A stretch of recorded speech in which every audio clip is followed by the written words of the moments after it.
What's up, everybody? You're listening to the Hustle and Flowchart podcast with your boys, Matt Wolf and Joe Fear. Check it. We are recording now, I think, Matt. That's what the red light means. Perfect. I'm new to this.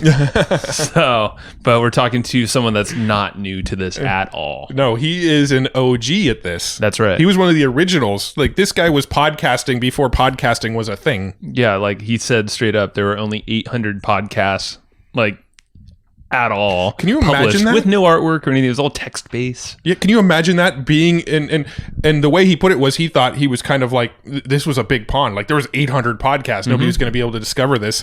Now there's like 800,000 podcasts. Totally. Yeah. I mean, it's only growing. So Jordan Harbinger is on the show today.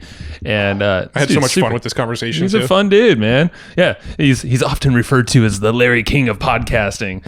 Totally true.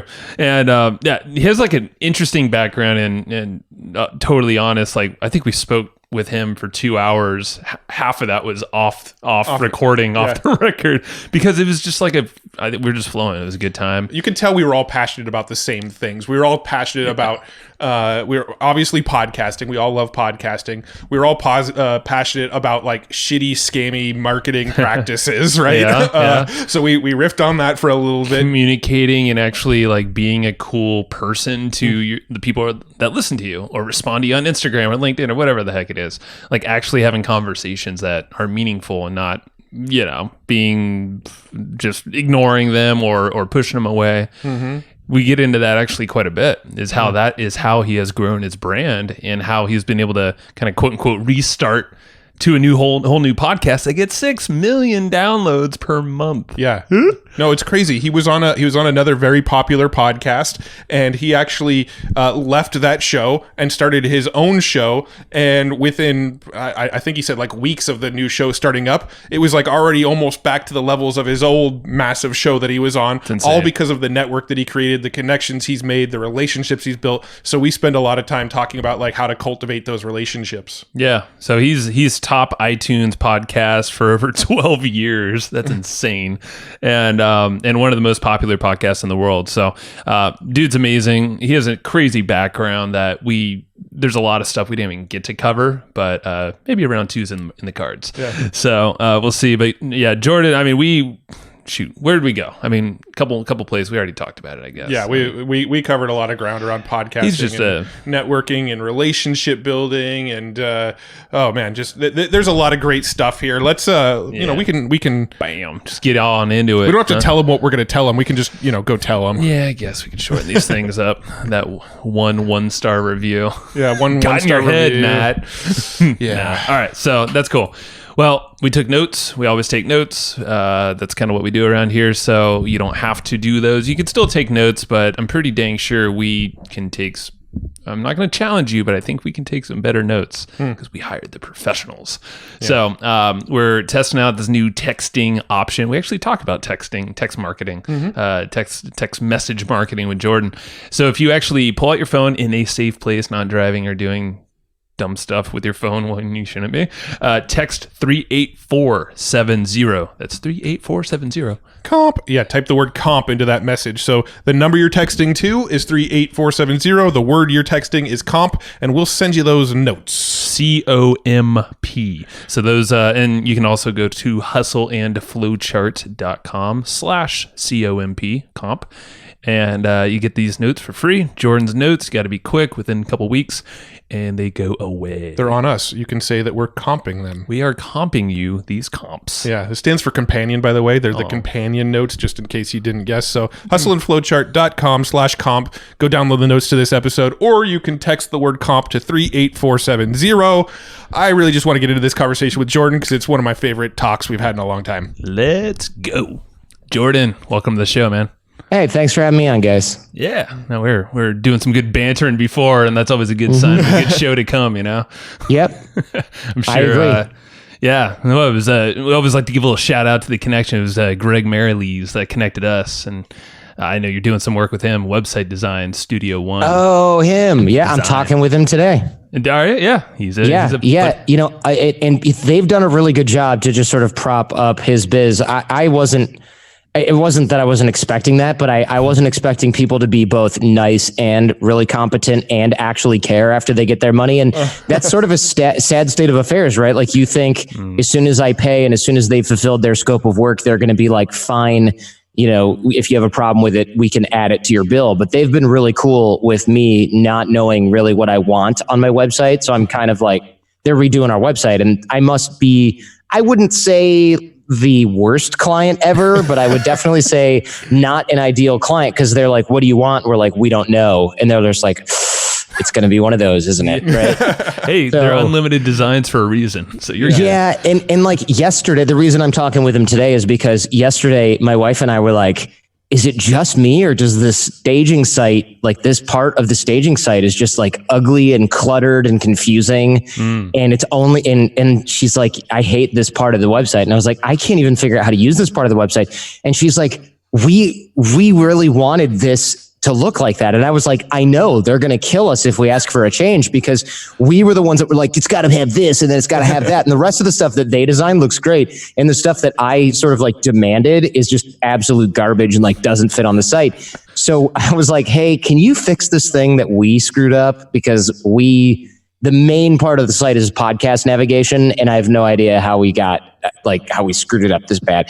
So he got on a phone call with his designer and then set up a call for like 6 p.m. tonight. And he's like, I got plenty of ideas on how we can fix that. I'm just like, this is how everyone should do business. So props to him for being an awesome guy. Yeah, he's a good human, man, and it shows through, and you're exactly right. There's a lot of vendors out there that we worked with, podcast related and not, where they just kind of assume, their way or the highway, you know? We've all had, anybody who's been in business for a while has had someone come back and say, well, this is beyond the scope of work. And it's like, you had to at some level know that somebody who orders, I don't know, like this particular thing, like someone who orders a website redesign is also going to want the website redesigned to include, you know, a bio page or an about page and like all these places that sort of give you this quote and then tell you, oh yeah, and each additional page is $1,500. And you're like, oh, cool, we don't need that. And then you're like, oh, but our existing website has all these pages that you didn't include in the quote. And they're like, yeah, we'll include them for $1,500 each. And you're just like, guys,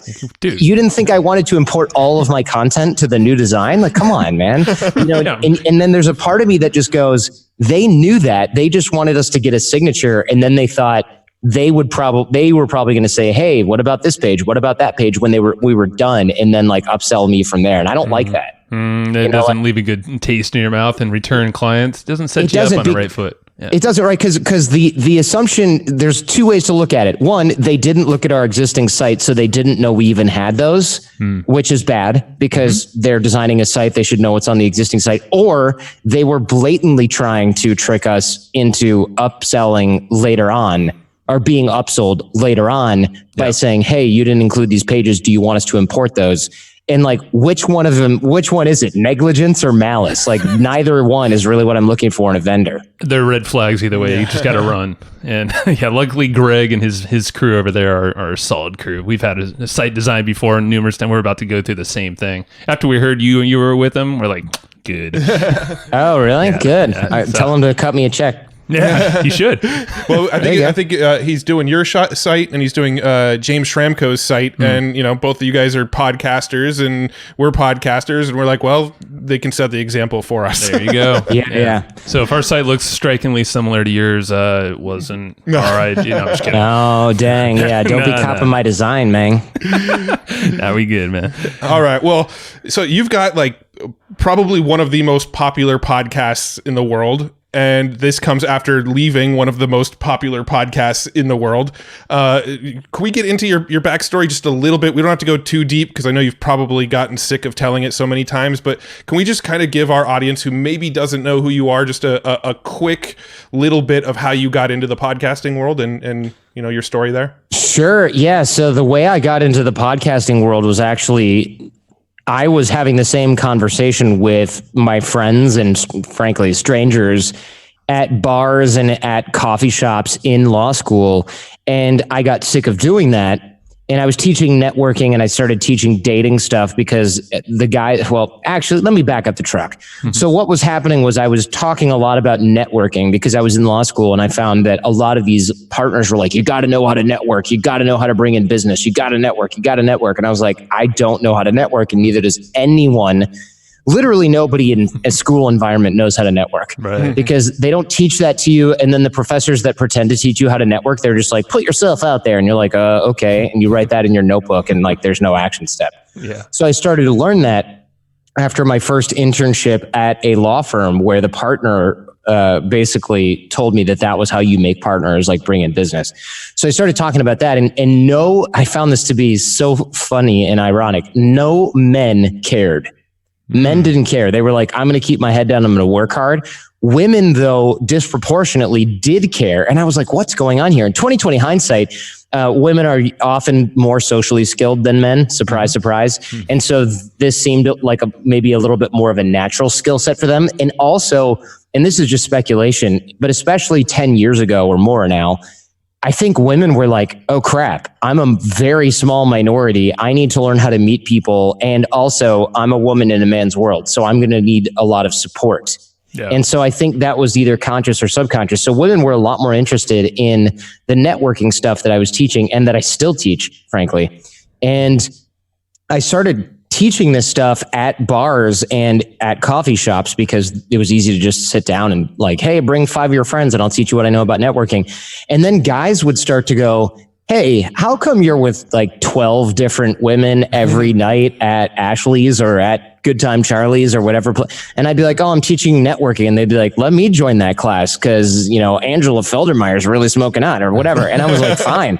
So I started doing that. That was sort of this weird back road for like guys to sort of be around women that were attractive and outgoing, and women that were attractive and outgoing were really into this networking thing. I didn't think anything of it because we were in college, and now like the idea that a guy would join something to meet a woman is a little skeevy, but back then it seemed totally normal. So how times have changed. Yep. And so that was the time where I realized that if I try to sell this to men as, hey, you can meet a lot of people, including women, and women as this is networking can help your career, I'm teaching the exact same thing, except for both parties are buying it for different reasons.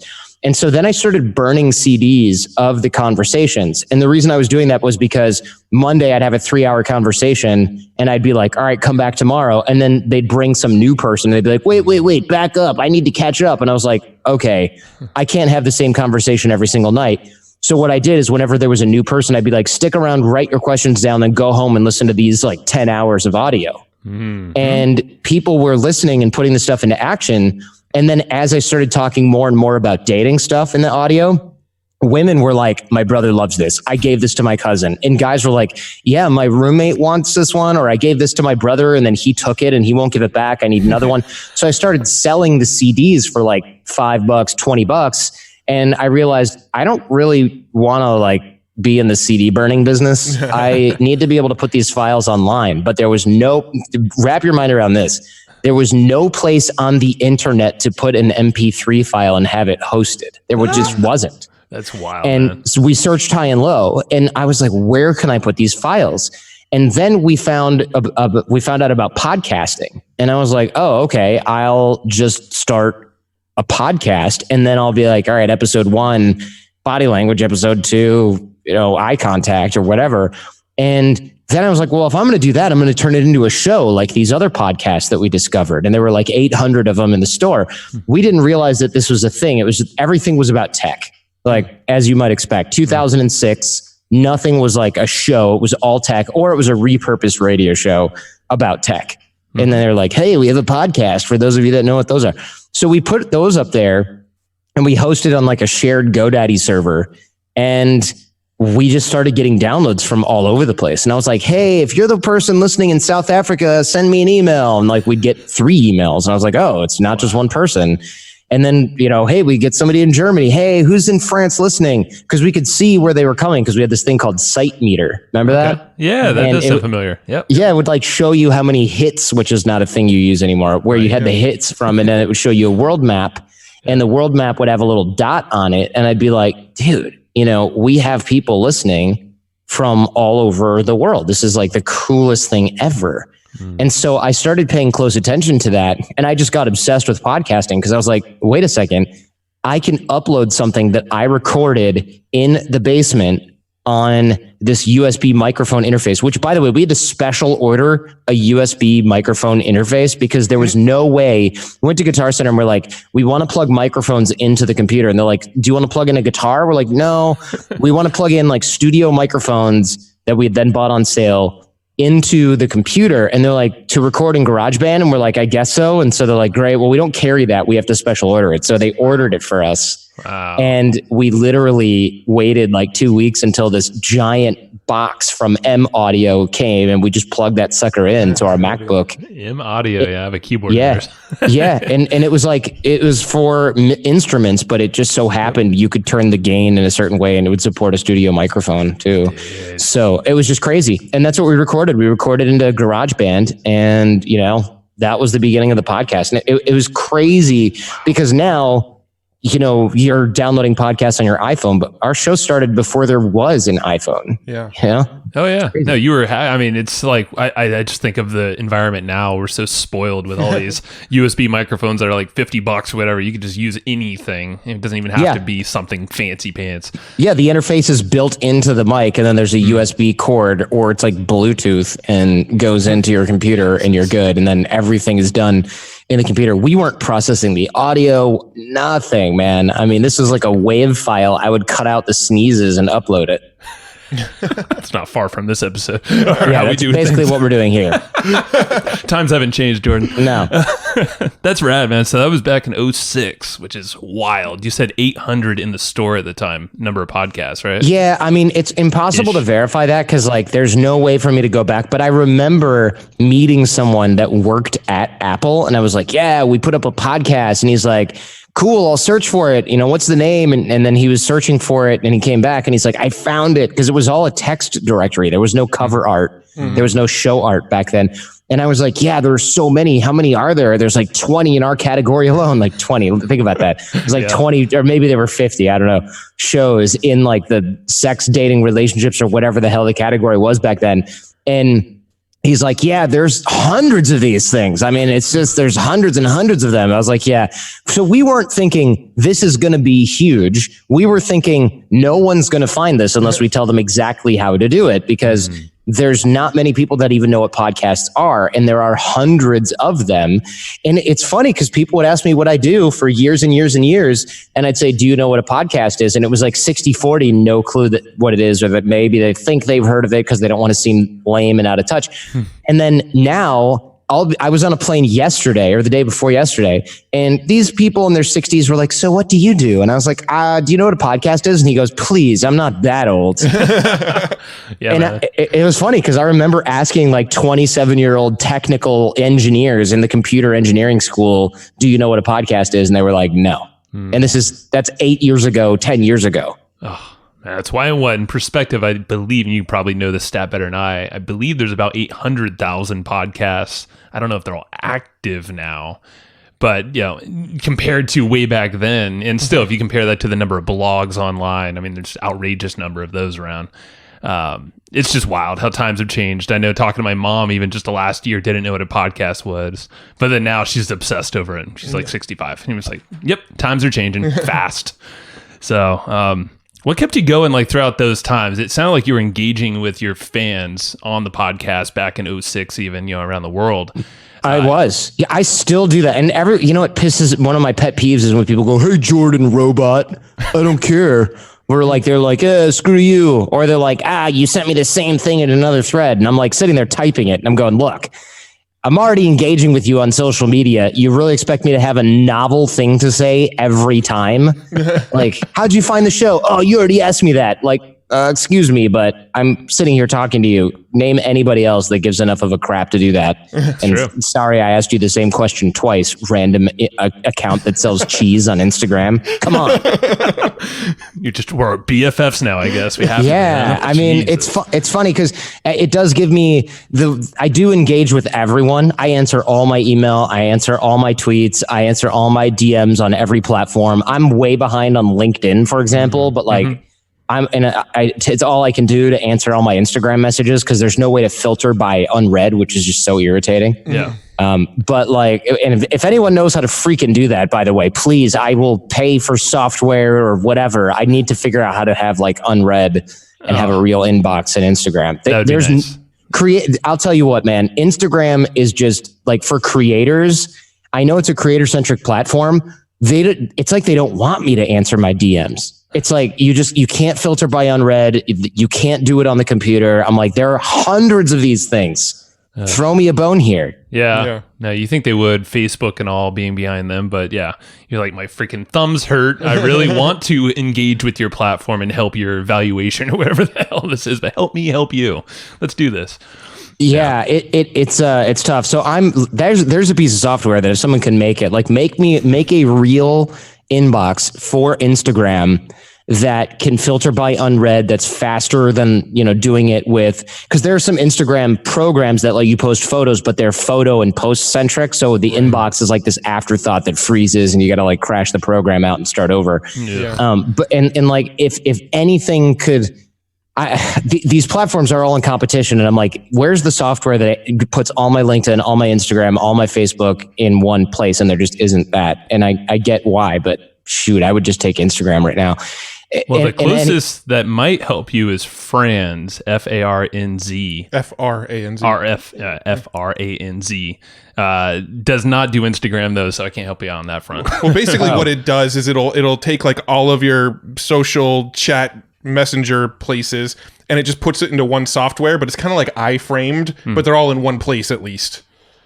So yeah, I mean, that makes sense, I suppose. It's hard though, because I've really like LinkedIn is slow. Instagram is like clunky. Like it's great on the phone, but who wants to answer 400 DMs a week on a phone? No. When you can't filter by unread, like I'm manually scrolling back to where I think I left off and I have no clue. Jesus. Yeah. One day. All right. So whoever else is listening, just reach out to one of us. We'll make it happen. Yeah. Directed at Jordan. So anyway, yeah, I'm interacting with all of my fans in every platform, and people think that that's a waste of time, but Gary Vee doesn't. And I'm not like everything Gary Vee says goes by any stretch. Like I routinely am like, that's terrible advice to drop out of school and tell your parents to go F themselves. Like, don't say that. But the one thing he's right about is engaging with all your fans. And it's really hard for people to get their mind around that because they don't see the value. But let me tell you, if a fan reaches out to me and 5 other people, and four of those people ignore him, and one of them says, hey, thanks for engaging. Have you seen my new e-course on generating your first 1,000 Instagram followers? Click here. And I'm like, what's up, man? Thanks for listening. I appreciate the note. Who stands out among those shows? And then who seems like they actually care? And over time, unless my content really sucks, which a lot of these other creators, have that problem, but unless my content really sucks, they're going to be a fan for a really long time because they had one little 2-second interaction with me. And if you think about customer or fan acquisition, like you think about customer acquisition, it's so much cheaper. And businesses know this, right? That's why a bank will waive like $158 in fees if you're a customer, because it costs them $260 to acquire you for Chase Manhattan Bank, right? That's right. Yeah. So if you think about fans like that, it's like, well, wait a minute. Why would you mistreat or ignore somebody who's already listening to you and then go spend $58 or $58,000 on Facebook ads, and then you're acquiring new show fans or new fans of your work for $5, $6, even $2 when you could have retained one and made them a fan for life for like 10 seconds of your time? True. No, it doesn't make any sense to me. Yeah. People don't think about that. They're like, ugh, I have to answer all my DMs. And it's like, you don't have to, but you're going to have churn that I won't have. Because I can now, and let me tell you, I can now say something that comes off dumb, stupid, ignorant, horrible. And people will give me the benefit of the doubt and be like, oh, I don't think you meant to do that. And I've talked to him one time 3 years ago. I think this is a mistake. But you planted that seed. It's in that, 3 years ago, that one little engagement piece means so much. Well, it does. And it's funny to think about. Here's a real example. I posted some meme that it didn't even occur to me that it seemed a little racist at the time. It didn't even occur to me at all. It was like this kid dancing. It was like an African kid dancing. And it was like, yeah, the Seattle Seahawks gear gets here tomorrow. It's like a Super Bowl meme because they had just lost the Super Bowl. And I didn't think about the race thing at all. I just thought like, oh, it's funny. All the gear that they made that for the losing team goes to Africa. Like it was something I just thought was funny. So I posted that, and a few people that I'd talked to once 4 years ago were like, look, we don't know each other, but I remember talking to you back in 2009 and you were pretty cool. So this looks racist. And I don't know if you knew that. And I was like, oh my God, I'm so embarrassed. I had no idea. I deleted it and they were like, oh, that's cool. You took it down. We knew we'd be able to reach you because I reached out that one time and you answered. So imagine they could have just gone onto social or unsubscribed or written me a 1-star review or just like gone online and been like, Jordan Harbinger's racist. But they didn't because they knew they could reach me because I replied that one time. And they actually cared enough to reach out because I had talked about, who knows, coffee once in 2009. And they were like, oh, he's a normal person that probably isn't a racist piece of crap. Now, do you think there's ever going to be a time where you're going to have to, pick and choose what you respond to? Or do you think you'll always be able to reply to everybody? It depends on, this is a weird thing to say, but it depends on the tools. Like if I found something that allowed me to answer my Instagram fast, and if they can speed up the damn LinkedIn inbox, I'm happy to keep going, even if I have twice as many incoming, because there's a lot, but most of it is spent waiting for the stupid thing to load or like seek or find the last message or anything, or like scrolling to find unread. If I can get rid of that pain point, then I would keep doing it because look, if you're like The Rock, you probably have thousands of messages per day in your inbox and it becomes actually impossible. Right. But at that point, I almost think, why wouldn't you hire someone who's full-time or a team whose job it is to just full-time go, hey, Jordan can't check this because the inbox is super full, but I'm going to pass along your well wishes to him. Thank you. By the way, he's got an interest list for everything that he's doing here. And we hope you're subscribed to the podcast. Like there should be a full-time 2 or 3 person team doing that at the point at which you're getting so many messages, it's impossible for you. Because otherwise you're leaving money on the table. Like I suppose if you're Lady Gaga, you want an email list of all your fans, right? So you should have somebody answering the messages in your inbox. And I know that seems very strange, but as kids and as fans in general of anything, become used to talking with you or being able to reach you. Imagine how much more of a fan someone is when they can reach out to you and get a reply, even if they know it's from someone on your team. They're going to remember you rather than this sort of like dead, empty inbox that everyone else has. And how, at the point at which you're getting thousands of messages a day, you're a multi-millionaire. So spend 80 grand a year having 2 full-time people that are just on it 8 hours a day, keeping that thing empty. Like, what's the problem? And just think about this army of support that you're building around worldwide, whatever your brand is, podcaster or not, it doesn't matter. But you have, and like you said, if you have the money to spend on a VA to help you out, do it. You know, that's probably going to be better marketing than you can ever do with Facebook ads and all this other stuff out there. Absolutely. Like what I'm thinking is, look, if you have that many messages coming in, tell the kid or whoever's writing into you, you know, if you're a musician, say like, hey, it's hard to keep in touch here. There's so many messages. What's your phone number? We'll add you to our SMS list where we send out once a week. We send out like fan messages and stuff like that. And then it could be like, if you're Lady Gaga, what if it's like getting ready for my show at the Madison Square Garden? Here's a pic of me with half my costume on and like my makeup's going on. Your fans will go bananas for that. They'll all want to join the SMS list. You advertise the SMS list on Instagram or wherever else your fans are. And then when you're like, hey, my new CD's on sale, you text 300,000 ravenous fans. That message goes to their phone with a link to buy it on wherever the hell people sell music now, right? Stream it on Spotify or to like purchase tickets or purchase merch. I mean, you're going to literally crash servers. And what, you have to pay like $180 a month for enterprise level SMS marketing? Who cares? Right. Oh man, it's so cool. Yeah, we're actually starting SMS on the podcast. Have you ever actually done that on your podcast at all? Call to action? Yeah, we did an SMS when I was on satellite radio. One of our show fans, he owned an SMS marketing company, and I was like, "Hey, you know, what's this all about?" So he hooked us up for free, and this is 10 years ago almost, or maybe it was actually 10 years ago. So it was really kind of clunky. Like people had to opt in. We didn't have a short code. It was like like they really had to type in like a full number. And then the problem was it would like crash and send them 400 texts in a row. And it's like, okay, this is, people would want to unsubscribe. So it was kind of a mess, and we weren't able to sell anything because e-commerce online 10 years ago, I mean, what could we do? We could send them like a URL that didn't work on mobile and tell them to go type it in.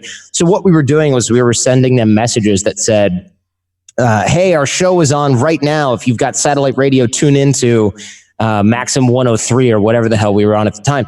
And now I'm like, well, what I would do for this is probably do product announcements, or I'd be like, the reason I don't do it now is if you're a podcast listener, you do get a notification on your phone already when there's a new episode. So me texting people, hey, new episode up with Kobe Bryant, not doing much that they don't already have, because chances are they've already got a new notification. Hey, new Jordan Harbinger Show episode with Kobe Bryant or Dennis Rodman. So it has to be something that they're not getting. And podcasting, by virtue of the fact that it's on most people's phones already, that's like how 99.9% of podcasters listen.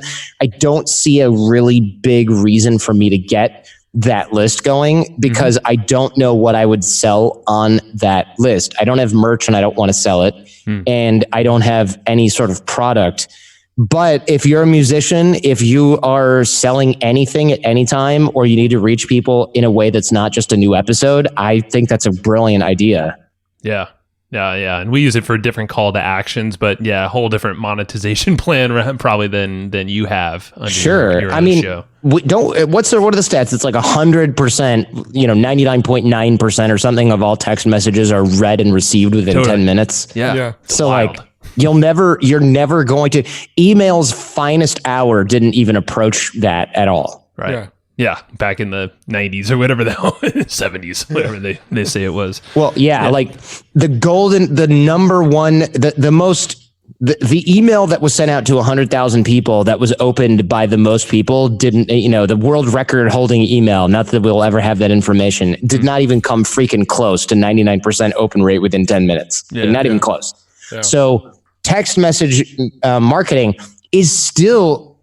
The only text message marketing I even get is like my Kaiser Permanente insurance company sends me the occasional, hey, get vaccinated. And then I get some scam crap on there. Like, need $3,000 for your business? Go to sgi.mobies, slash 704 GXY7Z. I always get some Raybans for only $25 this week only. Amen. Right. It's a hell of a deal. It is a hell of a deal. Definitely real Raybans too, for sure. Of course they are. Of course. Yeah. So I've yet to see really good text message marketing, and honestly, I've seen it before, but only temporarily. Like they'll shoot something, like you'll be at, you know what EDC is? I'm into EDM because I'm freaking 40, but I'm like 21 in my emotional maturity. Hey, we saw you in the bar over at Podcast Movement. You were going, jamming. I think you were singing Rapper's Delight, if I remember correctly. Oh, you were there. Yeah. So, I mean, look, it's better than me. It's better for me to sing something like that than to jam out to some EDM. That's a way to clear out a karaoke bar. But like, I think at EDC, they have like text messaging stuff, and it's like, hey, the doors are open, see you tonight. And then like an artist it'll be like, hey, Above and Beyond is on at this hour. That's great, because how the hell else are you going to reach someone at a 3-day, 4-day long music festival? SMS is the only way that's happening. So I love that kind of stuff. And we're kind of just at the beginning for that kind of like push notification stuff, and people are abusing it inside apps. But text messaging, I mean, it's really hard to sort of turn that off and block senders. So spammers love it, but I think marketers have yet to really kind of get the full, somehow it just hasn't really caught on. I guess because it's hard to get people's phone numbers. Like, I'm not really sure why. Yeah. I mean, our philosophy with it isn't even really a full-on text message marketing plan. We're literally asking people to opt in, and then we're just pushing them over to an email list. So, we're assuming that if you're listening to our podcast, you're not sitting at a computer right now. So we're telling them to sort of text in, and when they text, it says, okay, what's your email? And then we put them on our list, and then you get, our free offer that we put at the front of every episode. And then we never text them again. It's literally just a mechanism to try to get them on our email list. That makes sense. Yeah. Yeah. That makes sense, especially because if you ask for email, they're not going to, like, maybe they don't want to, but if you ask for the phone number and it's a good, those are your super fans. Those are the people who are clearly going to be interested in your stuff, because by the time they're letting you call them or text them, they will obviously open your email. Yep. Yeah. So that's the point there. So going back to, like your progression with the podcast, I mean, so much has changed, I know, since 2006, and now you have your new show, and that, I'm sure that's just probably kicked off because you had this momentum for so long. In the relationships, we started talking about, the different dynamics with social skills and all that stuff that you started with. It sounds like you've just carried that on throughout your entire time up till, now. And it's interesting because so Art of Charm, that was the previous podcast that you were talking about in 2006, right? That was when you kicked off back then. Yeah, I kicked off back then, and since they're we're in the middle of litigation, so I'm just not going to be able to talk too much about that. Yeah. But yeah, it's funny because that's sort of like a whole branding conversation that I suppose is for another time or perhaps another show. But yeah, I started off with that, and then just obviously outgrew that stuff. Yeah. And there's a mutual friend. You were on a podcast, Mike Dillard's. You were on his podcast, and I think you dove pretty deep into some of the story around that. So if it's cool, we'll probably link that up in the show notes. So if people want to kind of hear a little more about what happened there, I feel like that's a pretty good primer with what happened. It is, yeah, it is. Cool.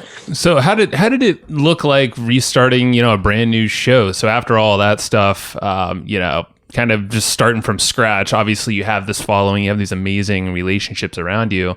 What did that look like to kind of pick everything back up and, all right, I'm going to give it another go? What did that restart look like to you? I mean, it was like emotionally awful, but actually the amount of momentum that we had already had was really, really good. And so I found it a lot easier to quote unquote start over. And that was a huge relief, but it's not easy to start over in a niche like podcasting, because it's not like, it would be different if I'd had all the social media accounts and the email list, and it's like, hey, I'm starting this new thing, but I didn't have access to anything. I had to start over on Twitter. I had to start over on every platform. And so what happened was, in the beginning, I was like, no one's going to find me. But what the amazing thing about podcasting is you have such an intimate relationship with your audience. I think if you were I'm trying to think, if you're a YouTuber and most of your videos were about like cars, and you vanished, people would just find another freaking car channel. Sure. Right. Yeah. And you'd have some super fans that are like, what happened to that Jordan guy who did the car videos? But they might search for you a little, but that's kind of it.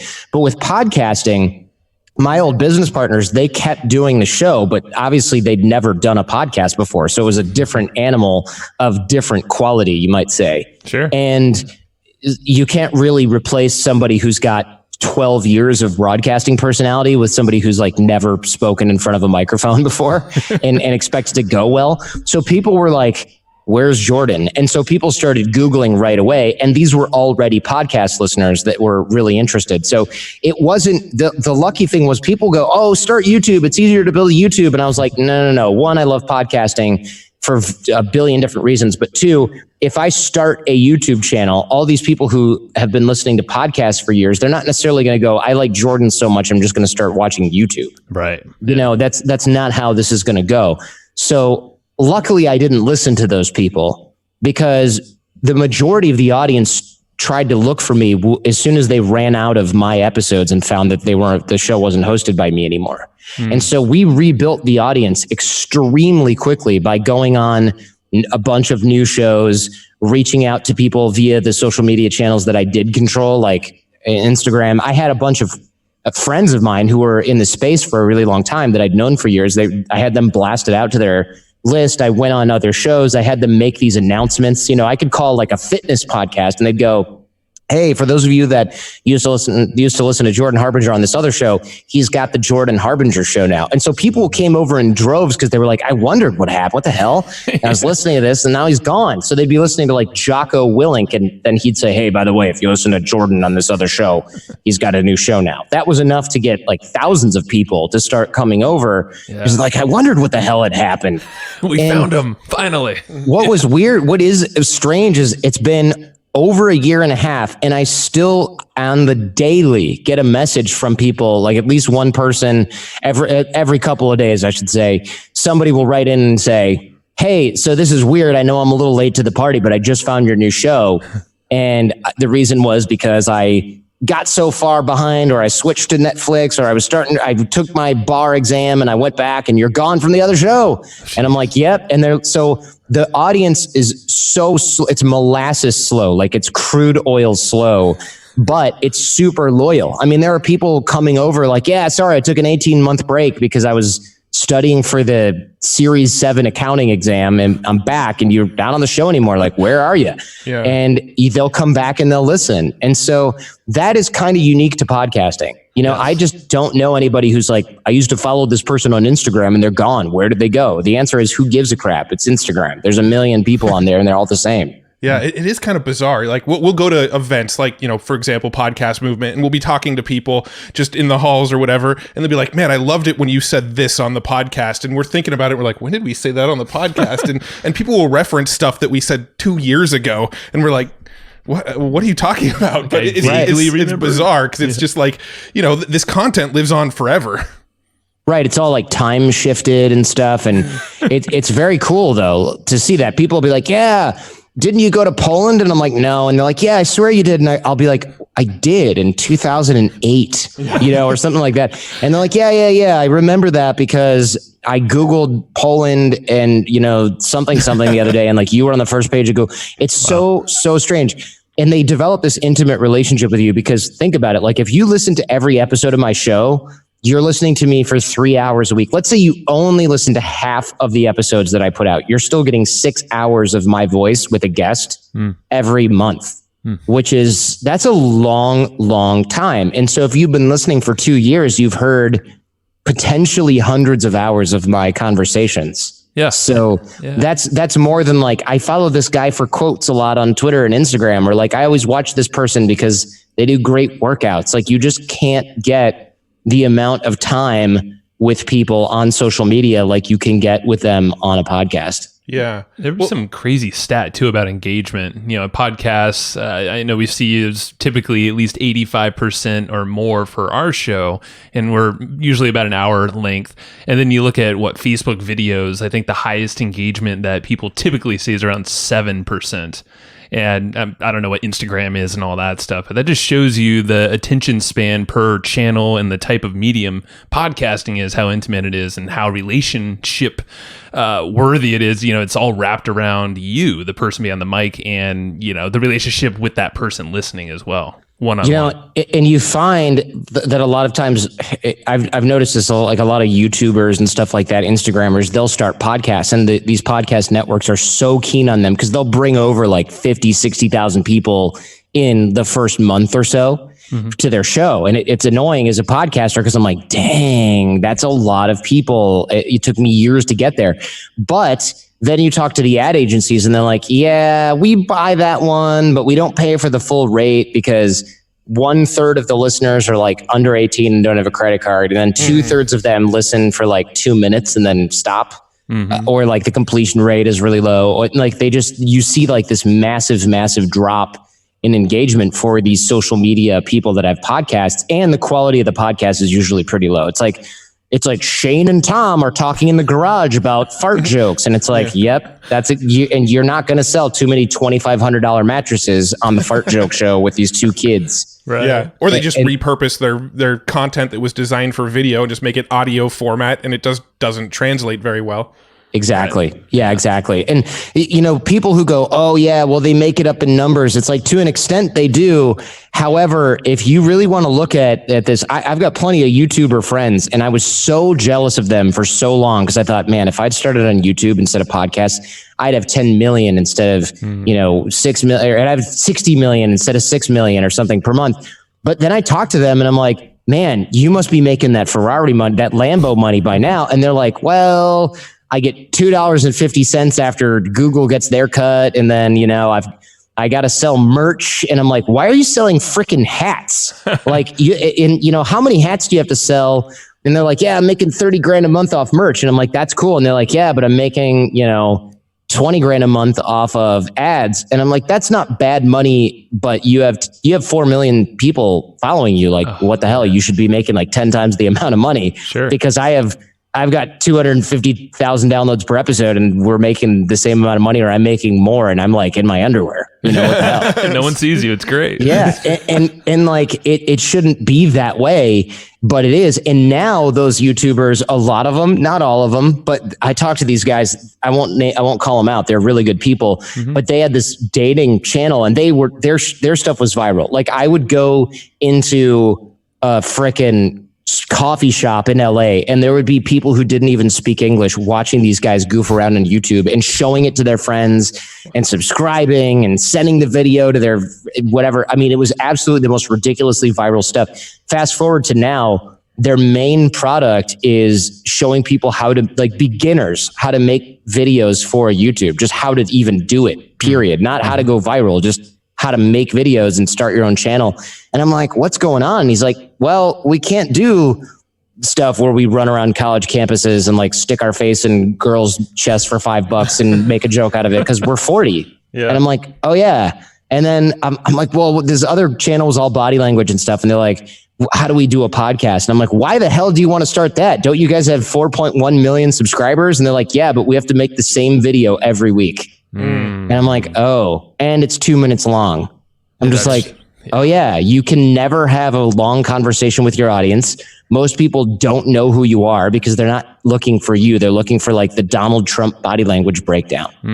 So you have to just do that every month, or do the Game of Thrones body language breakdown. Like, this is what you're doing. There's nothing wrong with it. And they're really smart guys, but I didn't think anything of this. So of course they didn't either. They were going off on a rocket ship, and I was just sitting here building brick by brick. But now I can talk about sand. Literally, I did an episode about sand, massively popular. And they're like, I would kill to do an episode on something I'm actually interested in for longer than 2 minutes, but I can't. I need to like get like Donald Trump clips and do a body language breakdown and be like, he's lying because he's scratched his nose. I think I actually know which YouTube channel you're talking about. You know exactly which channel I'm talking about. Yeah, I'm not going to say anything. But and they're great guys. I really like them. So I'm helping them get into podcasting because they're smart. They're like really good people, and I want them to succeed. I feel bad because they're sort of trapped. Yeah. And as a creator, it doesn't really matter how much money you're making if you feel trapped, because you just start to get sad every time you do your work, which is the worst. It would actually be better if they weren't making money doing it, because then they could move on to something else. But if this is how you pay everyone, you have to keep doing it. It's called the golden handcuffs, right? Yeah. You have to do it. So for me, I'm like, the second I start not wanting to do podcasting, I'm going to start looking for something else. But the beauty of podcasting is that the odds of me not wanting to do anything where I talk are pretty slim, right? If I get sick of interviewing people, I can just be like, great, why don't I just start doing narrative storytelling and then slowly pivot my audience to that, because that works for podcasting. Or if I fancied myself hilarious, I could just start doing more and more funny episodes of my show and like pivot the audience to that. Right. And I know that you can do that. It's like steering an oil tanker. It takes forever, but you can never, with a YouTube channel where you're all about body language, you can't turn it, you can literally never turn it into a comedy YouTube channel. Yeah. Yeah. You can't. That's why people subscribe. You have to play the algorithm. And with podcasting, you guys know this, like, there's no algorithm. So that sucks for discoverability, because we're all in this sort of like purgatory where no one can freaking find us and everything is word of mouth. But on the upside, you don't have to optimize for an algorithm. Yeah. Because you can't. So everybody I know who's been I know so many super smart, successful podcasters, and they're like, I'm branching out to YouTube because that's how people have been discovering us.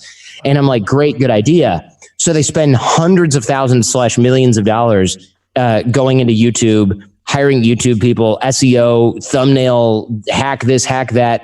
And now their guest selection has been optimized for YouTube. So they're interviewing like out of work actors. Seriously, their thumbnail and SEO stuff is all YouTube optimized. So it's like, this quote blew my effing mind, explosion. And I'm like, oh, that's corny, and they're doing more of that. And then they're doing like all of these different, like, oh, look at Jordan's face when he heard this. And it's like a weird freeze frame of me from the show. And I'm like, okay, that's weird. And they're optimizing for that. And they're optimizing for Instagram. And so they have these huge YouTube and Instagram followings. And if you look at their YouTube channel, half the comments are like, I miss when you had neuroscientists on the show. Hey, when are you going to have this professor on? And the answer is never, because no one's searching for that. So their super smart, educated audience that they had built from their podcast is now like slowly leaving. And then they're building this very large audience of like 17-year-olds with no job and no credit card that love their new stuff. And I go, you started optimizing for YouTube. You started trading quality for quantity. And the problem is there are people inside these companies that are like, we're screwed because we're now competing against like a vlogger kid who's basically like, some Twitch streamer. And we can, and like everyone hates it. The content blows now because no one's interested in making it because they're 45-year-olds or like 40-year-old people that were really switched on. And now we're doing videos with like, the guys from Jackass or something. And so I've been really people go, man, your YouTube's really not growing. And I'm like, I don't care. And they're like, oh, well, if you built a set, you did this. And I'm like, that's the problem. I can either do 12 really good episodes of the podcast per month, or I can do like 12 mediocre ones and have a YouTube that grows really fast. Oh, yeah. I mean, we can get into podcast marketing in a second, but one thing that we actually suggested some other friends who they had a podcast that was doing pretty well, and they said most of their leads for the podcast, most of their listeners came from shout outs they were getting on YouTube. So I told them, well, why don't you just go create YouTube ads that are 30 seconds that sort of shout out your podcast and put them right in front of your ideal demographic and bring them over to your podcast. Don't try to start a YouTube channel. Go just siphon off more people from YouTube using YouTube ads. It'd be a hell of a lot cheaper than creating set designs and shit like that. And also, look, dude, there are so many problems with having a podcast that is also a YouTube channel. So this may or may not make sense. So stop me if it doesn't. I film my podcast. So I film the creation of the audio. I don't take the audio from my video. And there's a huge difference. So I will film an interview with Dennis Rodman in a hotel room. And there's no set. It's just me and Dennis Rodman, with a weird IV drip that he was doing, and like a couple of random people in there that are like working for me or working for him. And so I will take the audio from that and I'll film us creating that audio, and you can see the microphones in the shot, like the lavaliers, and like, you can see some behind the scenes stuff. There's no fancy set. There's no branding. But when you find people that have a kick-ass set and then their podcast is the audio rip of what's created on that set, there's a massive problem. And people will go, oh man, how did you get this person? How did you get that person? And the answer is I go to them.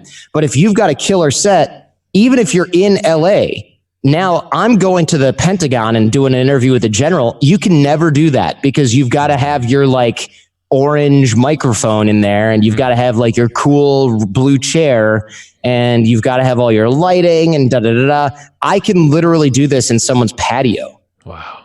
And so I'm free and you're screwed. I love it. And you're totally right. And actually, you just reminded us, because this is something that we were talking about with a buddy of ours, Mike Koenigs. And I believe he said, you travel to every one of your interviews and you have kind of like this to-go set. Like you have, I don't know, whatever you want, like big, your equipment for every single podcast. And it's exactly what you just said. Very flexible. You can go anywhere. It's going to sound the same. You don't need some freaking fancy set behind you and all this other stuff that others need to worry about.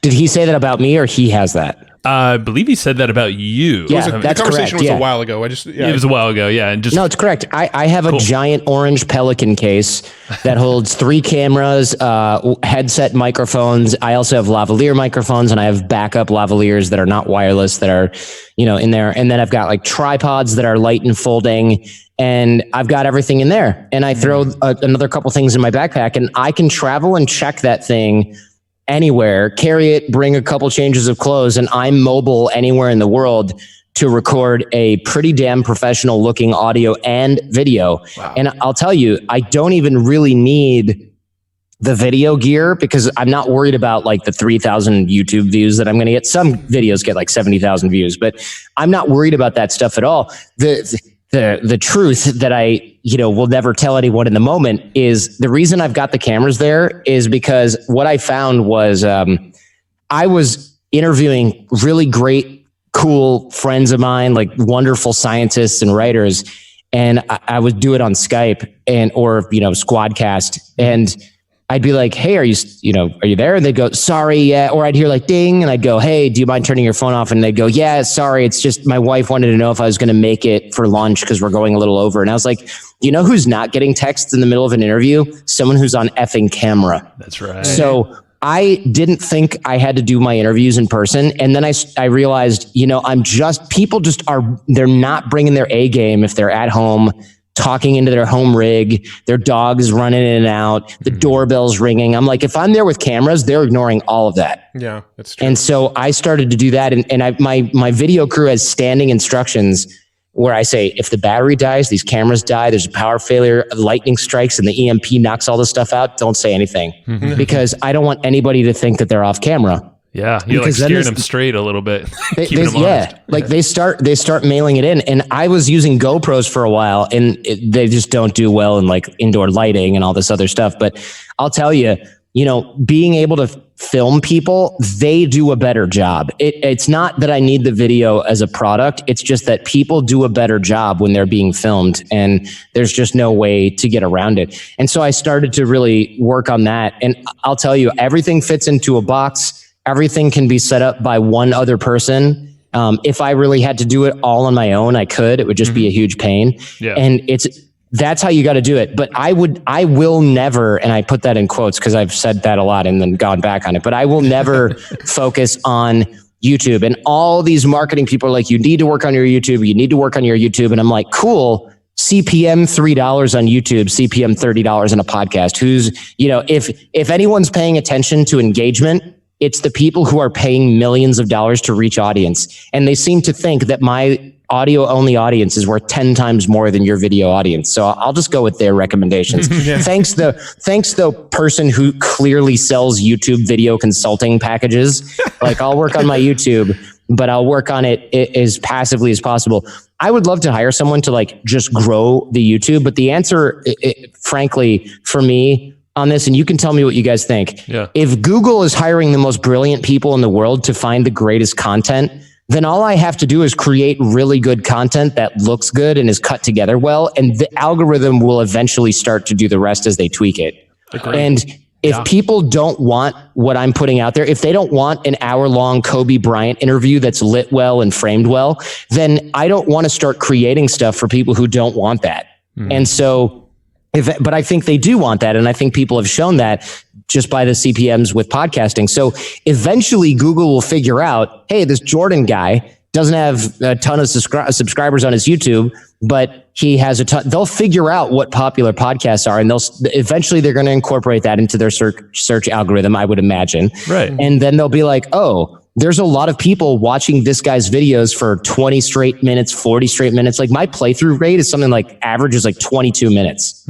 So I was like, oh man, a lot of people aren't finishing my videos. And like all these marketers were like, oh, what's your playthrough rate? I was like average 21 minutes and 60 seconds. They're like, dude, that's literally 10 times more than most people, or like 20 times more than most people. And I didn't know that, because if you stop my podcast after 20 minutes, I've made a terrible mistake. Totally. This is not engaging. But if you stop my YouTube video after 21 minutes, apparently I'm like got 21 times more of your attention than a average YouTube video ever does. And so I'm like, the algorithm is eventually going to figure out that I've got that high quality stuff in there. And as YouTube stops becoming children only and starts to become quote unquote everyone, which is what it's doing right now, channels like mine will become more and more popular, because there's still a huge element of YouTube, and I think it's the majority, where it's like kids that are watching on their phone that are literally watching like their favorite vlogger throw pizza at someone. Mm-hmm. And as that changes, you're going to start to see smart people using YouTube a lot. But those people right now, they're using podcasts because they are working out and they're on their commute. They're not killing 3 hours in a day because they don't know what else to do. They're successful and affluent and educated. They don't have that kind of time. So you get this totally different educated and affluent audience that isn't sitting around on frickin' YouTube all day. They're just not. Yeah. Now, I wanted to ask you, this might be a little shift of gears, and I want to be respectful of your time too, but I want to ask about the relationships that you have with your guests and how you sort of, what does the process look like after you've recorded? Do you have some sort of way to make sure you're staying in touch? Because I know you're very relationship focused. The reason the Jordan Harbinger Show was able to, grow so quickly, so fast after you left your old show was because of all the relationships you'd built over that time. So I'm curious what your approach to maintaining relationships, and this is something we struggle with, so I'm kind of asking this selfishly, but what's your approach to maintaining relationships after you've had a guest on the show? I add them to my CRM, which is Contactually is what it's called. Mm-hmm. And I will then try to keep in touch with them like once every 90 days or so. And that's been pretty successful. I'm a huge fan of doing that way. I believe like keeping in touch with people is like super, super, super important. Mm-hmm. It's the only way to develop long-term relationships is like maintaining the ones you already have consistently. And so that's been quite helpful. That said, I'm not able to really like text Kobe Bryant and be like, "What's up, playa?" I can't do that. And there's a reason that I can't do that. And it's by the lifestyle design that they have. That said, all these scientists, thinkers, authors, like these folks, I for sure keep in touch with them. And you'd be shocked at how many of them are like, "Hey, I recommended this other person to you." Or I'll look them up and I'll go, "Oh, I noticed you're friends with this other person I've been trying to get." And they're like, "Yeah, would you like them? I can throw in a good word for you." So the guest booking has become a lot easier. Not just because people go, "Oh, well, you have celebrities on your show. It's easier for you to get other celebrities." They don't care about that. You're dealing with publicists. The celebrity's never going, "I want to be on Jordan's show." It's the publicist, and the publicist says, "Oh, this Jordan guy was really easy to work with when I booked this author, this speaker, this scientist, this other random nobody. They were really easy to work with. So now that I'm representing Kobe Bryant, I'll ask Jordan if he wants to do it because he's not going to be a pain in the butt, and I know how to work with him." People aren't normally thinking that. They just want like the latest big celebrity. So you have to really treat people like you have to give without the expectation of anything in return and maintain relationships with all these publicists. And I'll tell you, man, I've kept in touch with someone who's like an intern at Penguin Random House in the publicity department. And then like 3, 4, 5 years later, they're like, "Yeah, so I'm managing the social media team for this sock company, and our spokesperson is Jay-Z, and he's going to be doing a couple shows." And it's like, I'm the one that they brought up in the meeting because I was nice to them when they worked at Penguin getting coffee. There it is. So you have to do that. And as soon as you start turning relationships into transactional stuff, like what can you do for me? You're screwed, because 99.9% of people you meet are never going to be able to do anything for you. And you certainly don't know what they're going to be able to do for you later because they don't even know. So if you're cool and you maintain relationships with them and you help them out with stuff, then when they do have something, you're top of mind. It's really, really transparent. And there are a lot of these online influencers and folks like that do this. I hear about this through back channels. They're like, "Well, so-and-so asked me for this person, but screw that guy. He ignored everything I needed for 2 years. And now he found out that I represent so-and-so. So I'm never going to help them." And I'm just like, "Yeah, I'd love to have that guest." And you just don't. What's funny is they'll never tell you if you're doing it wrong, right? You'll never hear back like, "Hey, candidly, you never answered my emails when I needed a job, so I'm not going to help you get this actor." They're never going to say that. It makes them sound petty and they don't owe you anything. So if you've been cool with them, they may tell you that that's why, but usually I just find out secondhand because I'll get an email from them that says something like, "Hey, I remember talking with you 3 years ago when I worked at such and such, and now I'm representing this person. And you're like, well, of course, that's why that happened. But if you're on the outs, you don't know that the reason you didn't get something is because you were a jerk to that person 3 years ago, because nobody wants to admit that, right? Yeah. And it's as simple as at the end of every email, phone call, or whatever, it's just saying, hey, how else can I help you out? Or let's stay in touch. Or like you said, contactually, maybe you can automate a little bit of this too. Wish them happy birthday every year, text them, I don't know, whatever. It could be little things like that, keeps you top of mind. You never know what connection can come from that. That's rad. Well, let's want to be careful of time here, so let's wrap it up here. Your show, obviously, great things happening. In short, do you see anything, the future of that show? Do you have any interesting new directions that you're working towards, or goals specifically?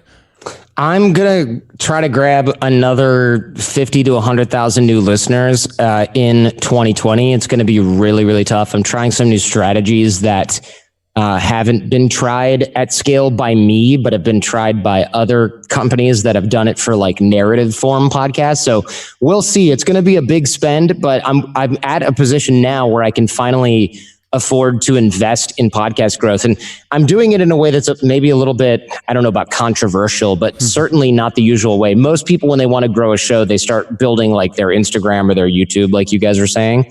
I'm actually going to try via podcast ads in doing so in a big way. And I don't know if it's going to work, but I think that it should. I just think it's going to be expensive, but I think I'm going to end up with higher quality followers and fans that way. And that's just worth it to me to do that, you know? Yeah. Oh yeah, we've done a lot of that stuff. Probably not to the scale of. Well, we haven't actually had sponsorships on other people's podcasts. That's true. We've been talking about that, but yeah, definitely platforms. There's ways to like advertising and where other podcast listeners hang out. I mean, that's the easiest way to grab folks, and you can definitely partner up or invest in that and get some good spikes. Yeah, I know Dave Asprey. We had him on the show, and he was saying that he bought sponsorships on a whole bunch of podcasts, and that was a really, really big growth factor for his show. So yeah, awesome, yeah, that's great. That's good to know. Cool. So, like, if there's a book that you'd recommend, one that you just can't not grab, say if your house was, this is horrible, just playing this one out, but say your house is on fire. What's one book that you just got to grab? You can't let that thing go. Something that you'd recommend to anyone else out there. Yeah, that's weird in the digital age, because I'm like, I'll just bring my phone and I'll have 300 Audible audiobooks. Not the point, Jordan. Not what we meant. It's hard to recommend just one book to everyone, but I would say one that pops in my head a lot is Extreme Ownership, with Jocko from Jocko Willing. Yep. And the reason is because there's so many things that go wrong, and a lot of it is someone else's fault. Like, there's just no kind of other way to look at it. However, when you look at things like, what could I have done to avoid this situation, doesn't mean it's your own fault. If you look at every problem like that, it's like, man, you can solve a lot of problems, and then it doesn't matter whose fault it is, right? So you start looking at things and taking extreme ownership, and you realize that that's the only way to kind of look at every problem. And you go, man, I could have avoided a lot of crap that is actually someone else's fault, but who cares? Who cares if it's someone else's fault? So I liked that book, and it's also full of war stories where Jocko's applied this stuff, and like Ramadi, you kind of can't put it down. It's a good book, and it's got a lesson that makes sense. Yeah, it's a great book. It's a great book. So the Jordan Harbinger Show is the podcast. Everybody needs to check that out. Is there anywhere else you'd want people to go check you out after this? Any of your social media accounts you want to share or anything like that? I'm at Jordan Harbinger on Instagram and Twitter, but yeah, check out the Jordan Harbinger Show and let me know what you think. Long format interviews. I do a lot less talking, I promise. So this is fun, man. This is amazing. I feel like we probably could easily do another hour here just chatting about this stuff. And, we didn't even really get into podcast marketing or branding and things like that I think would be fun discussions as well. So maybe there'll be a round 2 in the future if you're open to it. So sure. Awesome, man. I appreciate you, man. And have a great one. Thank you. Take care, guys. Hey, thanks so much for tuning into that episode. I hope you loved it as much as we loved recording it. Now, before we wrap this up completely, I want to give a quick shout out to our supporters of the show. These are some companies that have really helped us and have supported the show, and we just like to give a big thank you to them, and they also are offering some cool free gifts for you as the listener. So number one supporter, Podcast Magazine. Podcast Magazine, the preeminent publication covering podcasts, podcast culture, and the podcasts that fans love. It's launching in January of 2020. Prior to launch, you could grab a free lifetime subscription over at podcastmagazine.com. That is a free subscription, a free lifetime subscription to Podcast Magazine, where they are talking about everything podcasting, podcast culture, the podcasters you love, behind the scenes of podcasts. They're ranking and reviewing podcasts. And guess what? Joe and I are actually going to be regular contributors to Podcast Magazine. So if you want to hear more of our insights around podcasting and the shows that we're listening to and some insider tips about what's going on behind the scenes of our show, we're actually going to be one of the featured experts inside Podcast Magazine. So if you love podcasts, if you're a podcaster, or if you just want to stay on top of what's going on in the growing medium, subscribe now because you can get a free lifetime subscription until it launches. So make sure you do this early. So once again, go to podcastmagazine.com. Free subscription to this magazine. Go do it. Get on that now. Another supporter that we really, really want to thank is Easy Webinar. Now, this is the webinar platform that we tend to use when we run webinars. If you go to easywebinar.com/hustle, you can actually try Easy Webinar for free right now. And what I love about Easy Webinar personally is that it's got both the live options, so you can just go live with a webinar like you would normally, but it's also got automated webinars where you can make a webinar feel like it's live, but it's happening on a recurring basis. Then they have what's called, hybrid webinars where portions of it are live, but then it goes to a pre-recorded, and they do encore webinars. I mean, they've got pretty much every feature you can ever want from a webinar. Now, you probably know that webinars convert better than any other marketing tool, but if you thought you know webinars, Easy Webinar is going to surprise you. So with live, automated, all these different functions of webinars, you're going to be using the best onboarding customer platform. You're going to be able to create automated courses. You're going to run automated sales funnels. So much cool stuff that you can do with Easy Webinar. It is our preferred choice of platform for webinars. So make sure you check out Easy Webinar. You can get it for free right now. Get a trial of it over at easywebinar.com/hustle. And check out our episode with Casey Zeman, the founder of Easy Webinar, where we dive into a lot more cool stuff that you can do with webinars. So check it out again, easywebinar.com/hustle. To get a free trial, go to podcastmagazine.com to get a free lifetime subscription. Both amazing products, both products that we use, we're subscribed to, and we support, and can't thank them enough for also supporting our show. So go check those out. We appreciate you, and thanks for tuning in to Hustle and Flowchart. Thanks, everybody, for listening to this episode of the Hustle and Flowchart podcast. Before taking the time to listen, we want to give you something a little bit special. Every single episode that we do, we actually have somebody on our team take notes. We basically have a Cliff's Notes version of every episode where you can go and find all of the tips and tactics that they laid out, all of the resources that they laid out, all the good stuff from this episode. We actually have a nice simple notes version that you can find on our website. So go to evergreenprofits.com, find this episode that you just listened to, and give us your email address and we'll send you the notes. Thanks for listening.